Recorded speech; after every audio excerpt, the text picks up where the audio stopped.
ജയനും ഒക്കെ ഇവിടെ ഉണ്ട്. അപ്പൊ ഇനി ലേറ്റ് ആവണ്ടെന്ന് പറഞ്ഞ് ജയനെയും വിളിച്ചുകൊണ്ട് അരവിന്ദേട്ടൻ പോയി. അപ്പോൾ ആ ഒരു സങ്കടത്തില് ഞാൻ ഷായ്ചേട്ടന്റെ മുറിയിൽ ചെന്ന് മുട്ടി.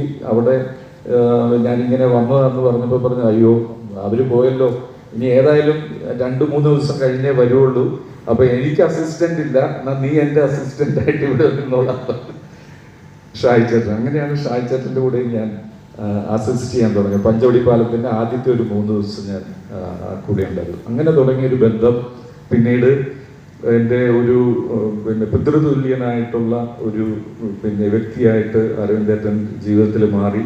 എൻ്റെ ഒരുപാട് നിശ്ചയങ്ങളിൽ അദ്ദേഹത്തിൻ്റെ അഭിപ്രായങ്ങളും അഡ്വൈസും എനിക്കുണ്ടായിരുന്നു.